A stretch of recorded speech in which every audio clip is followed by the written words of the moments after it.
So, here we are with the second lecture of chapter Chemical Substances and Processes of class 7.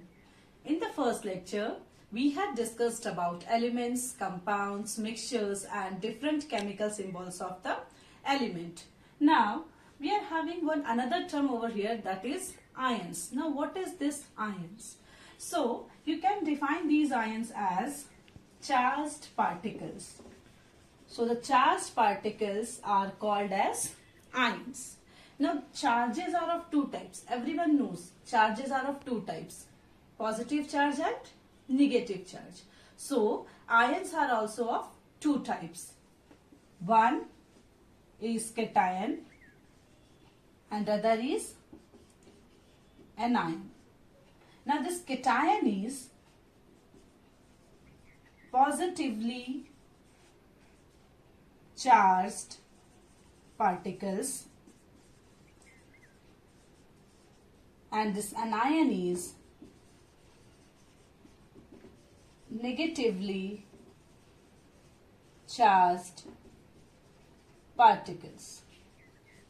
So the positively charged particles are called as cation and the negatively charged particles are called as anion. So we have to read about these two types of ions. Now, we are having various examples of cation and anions. You have seen various elements having some charges at the top of their symbol.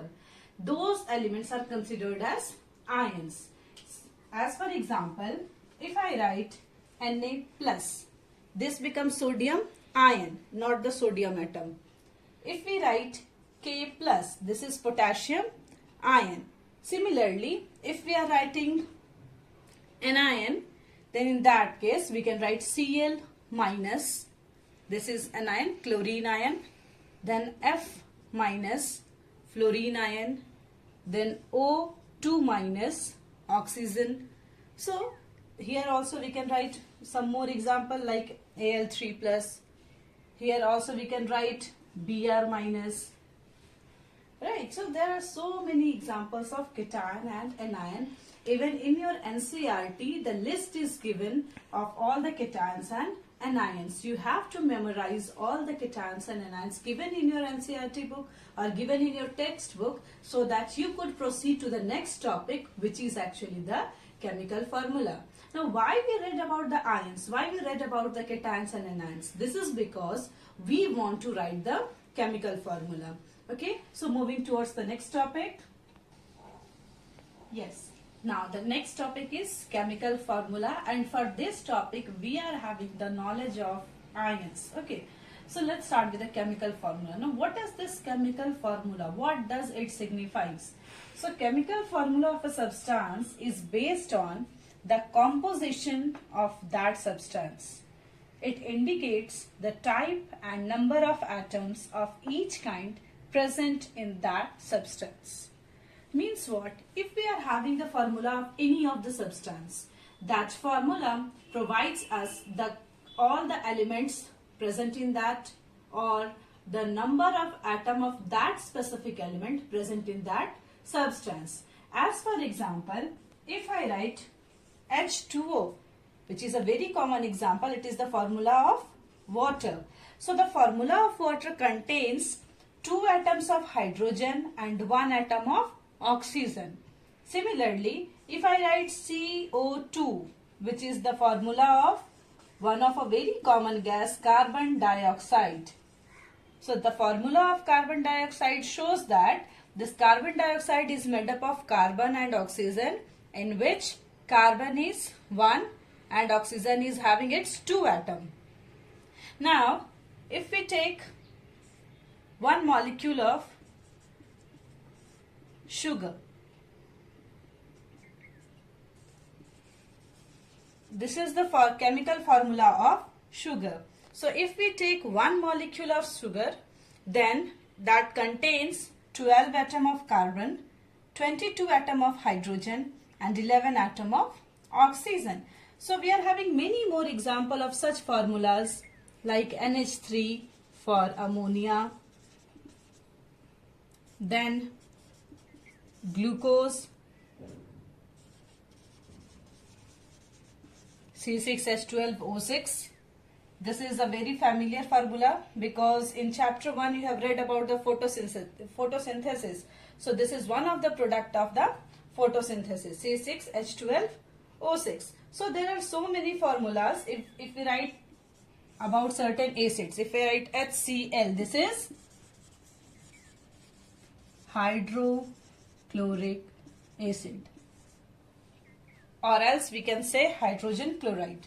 So these are various formulas, chemical formulas, which shows that in these substances what are the atoms present, what are the elements present, and how many atoms of that element is present in the formula. So chemical formula provides us two ideas. One, about the elements involved in that substance, and second, how many atoms of that element is present in that specific substance. And one thing you do remember, always we write the number of atom in the subscript in the right side of the symbol. So this is, we write like this. So these are here we have written as subscript. So always the number of atom is written in the subscript form in the right hand side of the symbol.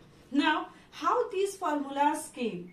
How this is not possible for us to learn all the formulas present in this universe, all the formulas which are provided with us. So we are having the various rules and regulations to write the chemical formulas, and that we have to do remember, so that we could write the formula by our own. We don't have to memorize all the formulas. We can write the formulas. So let's have a look about the rules of the writing chemical formulas.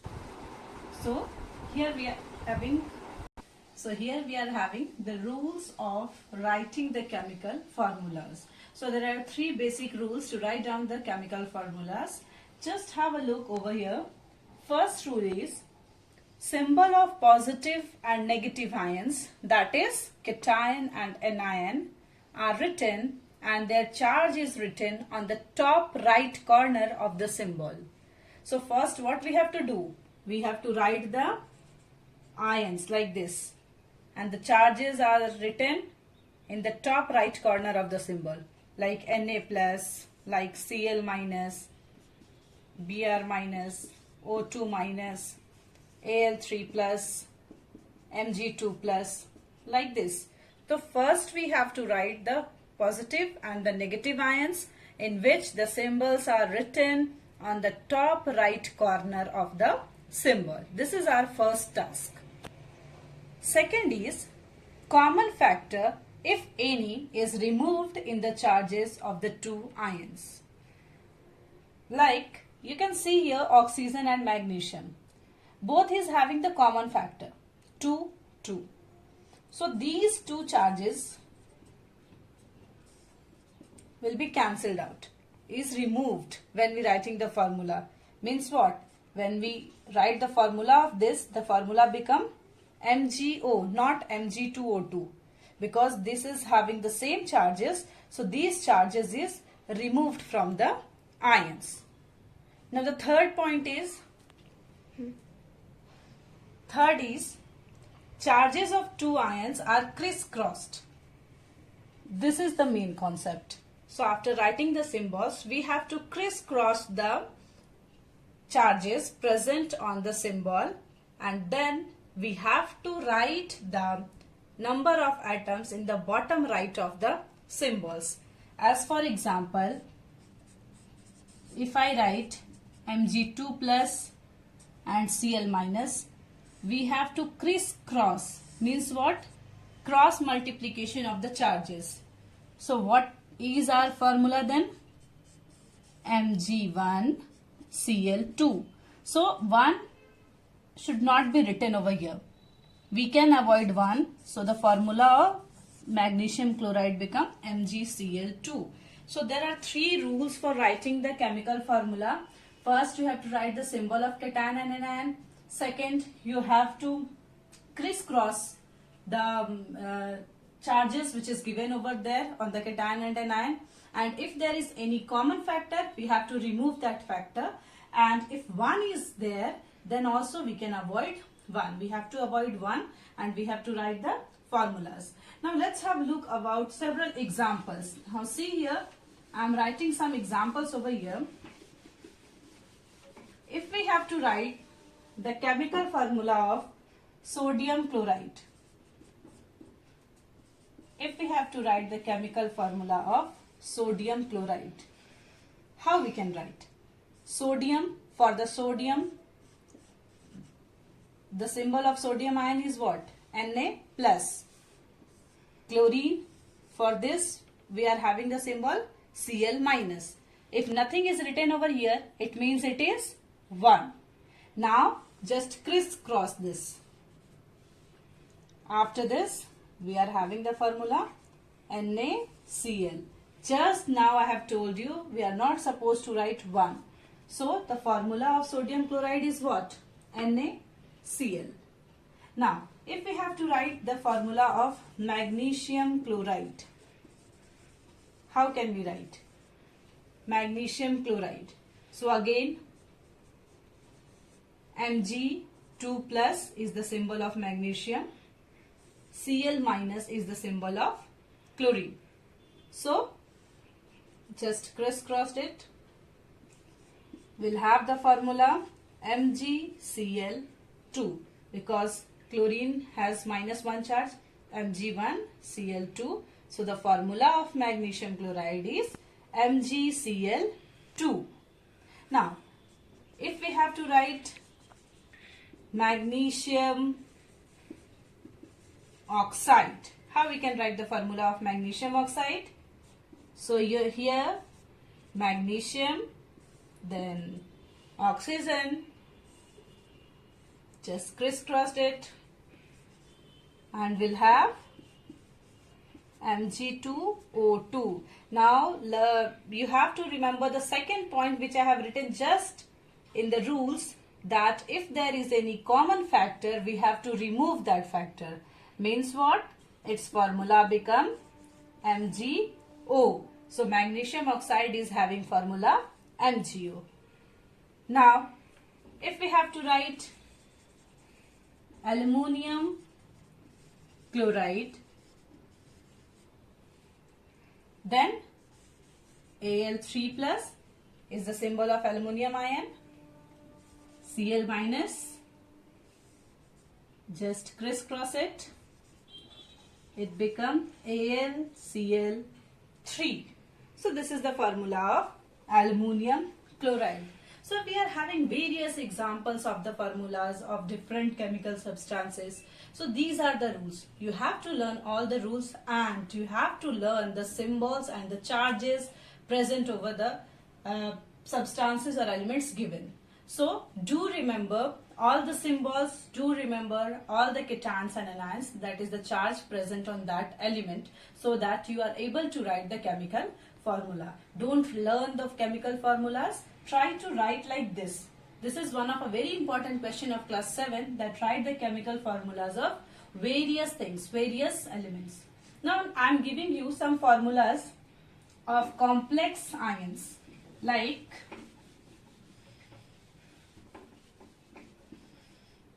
if I write sodium sulfate, see the chart given in your book. Sodium, already we know it is Na plus. Sulfate is having the formula SO4 with charges 2 minus. This is also given in the chart provided in your book of anions. So Na plus, and the formula of sulfate is SO4 2 minus. Now you have to crisscross it, and its formula become Na2SO4. So this is the formula of sodium sulfate. So do remember that these type of complex anions are also present here, like acetate, CH3COO minus, nitrate, okay, sulfate. So these are also various complex anion present. That also you have to do remember to write down the chemical. So that's all for today lectures. Today we have read about the anions, cations, and how to write the chemical formulas with the several examples. In the next lecture, we'll continue our chapter with the types of chemical reaction and equations. Thank you.